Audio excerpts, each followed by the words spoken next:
Et oui, salut à tous chers abonnés. Aujourd'hui, nous sommes réunis pour une nouvelle vidéo. Et cette nouvelle vidéo va se baser sur comment faire plusieurs travaux avec Thermux. C'est-à-dire comment faire de la multisession, du multi-fenêtre.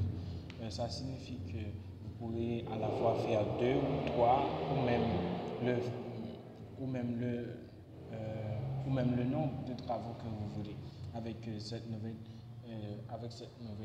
tuto que je vais faire. Bon, rappelez-vous qu'aujourd'hui c'est la publication du jour 7 et pour ce jour-là, nous allons, comme je viens de le dire, nous allons apprendre comment faire du multi-fenêtre. Alors, c'est quoi le multi-fenêtre? Bon, je vais vous expliquer en deux ou trois choses. Alors, le multi-fenêtre, c'est puisque ça peut arriver que je fais mon petit travail là, je vois et j'affiche ce petit fichier là, ce petit programme. J'affiche ce petit programme, mais je veux travailler d'une manière très catégorique. Alors du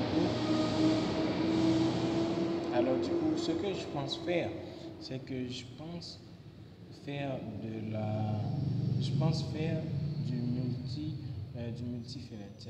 Du multi-fenêtre, c'est-à-dire que je vais laisser cette fenêtre-là ouverte, je vais passer à autre fenêtre pour faire mon autre travail. Ceci dit, je vais travailler en même temps avec Thermux. Alors, comment ça se fait?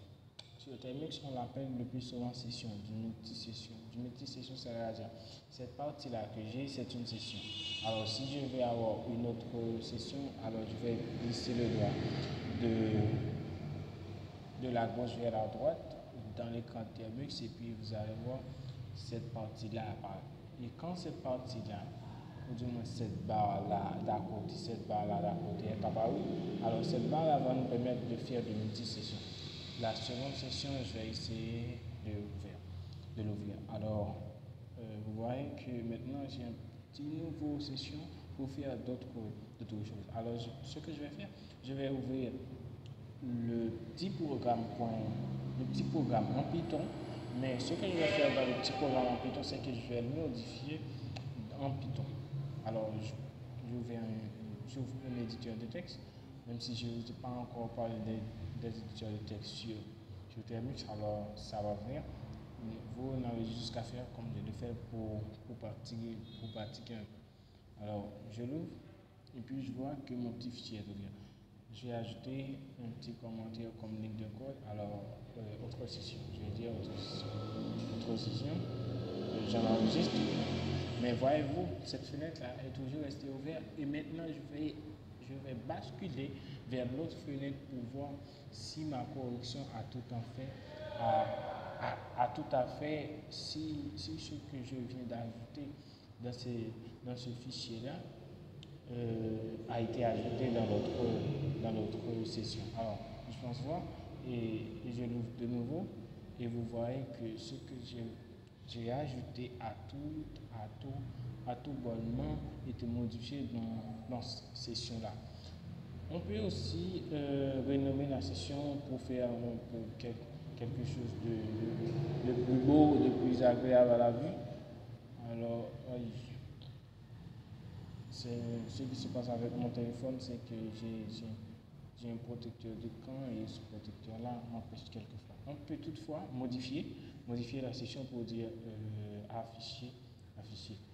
On peut modifier le nom pour dire ceci. Pour modifier la session, on peut donner le nom qu'on veut. Alors, vous voyez. Alors, là, ils m'ont dit que je suis. Maintenant, qu'est-ce que ça va nous permettre? Ça va nous permettre de faire en quelque sorte du multi-travaux. Du multi-travaux dans le sens que si toutefois j'ai terminé avec cette session-là, alors je peux le fermer pour basculer sur mon ancienne. Et aussi, je peux ouvrir une nouvelle session pour faire de nouveaux travaux. Ça va beaucoup nous aider plus devant parce que dans des cas que vous allez rencontrer dans les tutos qui vont venir, vous allez voir que l'on va faire divers travaux en même temps. C'est-à-dire qu'on va ouvrir, par exemple, Edmond pour scanner un réseau. pendant que Nmap va faire le scan de réseau, il va falloir que nous continuions.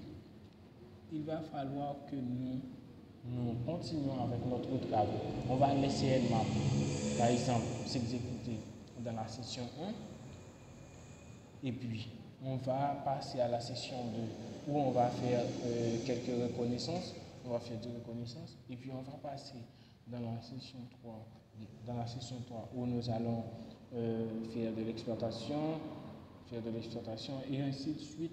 Chaque session va nous permettre d'exécuter nos travaux différents. Comme cela, on ne va pas être obligé d'attendre que Nmap termine son scan, qui va peut-être durer 10 minutes ou plus. On va laisser Nmap faire son scan, et puis nous, on bascule vers autre session pour faire notre travaux. Et puis quand cela s'est terminé, on redevient sur l'autre session pour réanimer la chose. Mais maintenant, je vais vous dire comment pour fermer toutes ces sessions quand on a terminé de travailler, de les utiliser. Alors, la manière la plus simple de les fermer est que on peut appuyer longuement sur l'écran et puis va nous apparaître un menu contextuel. Et dans ce menu contextuel-là, nous allons appuyer sur More. Et dans More, on peut faire Kill Process. Kill Process, ça signifie que je veux que cette session-là, on peut dire que chaque session, c'est une sorte de processus sur Termux. Alors, si on ferme ce processus-là, si on ferme cette session-là, alors ça va s'arrêter.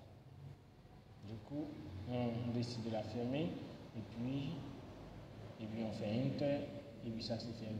Maintenant, on n'a plus que deux. On va fermer la seconde et puis on fait quelques process et puis OK. Comme ça là, on a tout fermé. Maintenant, il ne nous reste qu'une seule session. Et comme vous l'avez pu voir, les sessions, au fur et à mesure qu'on avance dans notre tuto, dans notre jour d'apprentissage, on va apprendre de jour en jour de nouvelles choses. Alors, assimiler sans subsidier. Je vous donne le temps d'assimiler les choses et aussi de le mettre en pratique du temps que vous pouvez. Le temps que vous pouvez. Je pourrais vous donner un exemple de pratique à faire avec ce multisession.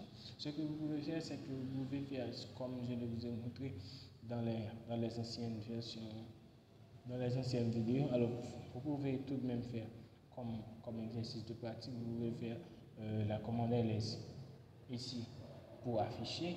Vous pouvez dire pour afficher, ou du moins pour lister un répertoire. Vous pouvez ouvrir une nouvelle session pour dire c'est pour changer de répertoire. Par exemple, on veut aller dans 60 days, alors on fait CD 60 days, et puis on fait lister, et puis puis ça nous dit la liste des fichiers, et puis on nouvelle liste de fichiers, et puis c'est juste pour pratiquer la chose, parce que la pratique fait, qui pratique beaucoup, a beaucoup de chances de devenir un maître. Alors, il faut encourager toujours la pratique et puis vous pouvez même faire autre commandes comme par exemple créer un répertoire qui s'appelle Terre et puis vous pouvez aussi appeler cette session-là créer et puis ainsi de suite. Vous allez rester au fil du jour et puis pourquoi pas continuer à pratiquer avec nous. Alors c'était tout pour cette vidéo. Je vous apprécie beaucoup, vous qui êtes spécialement sur notre canal et aussi sur notre 50 jours d'apprentissage. Alors, abonnez-vous, il va y avoir beaucoup de contenu très intéressant. Du coup, je vous salue à vous tous et merci aussi. Alors, on se voit, à plus.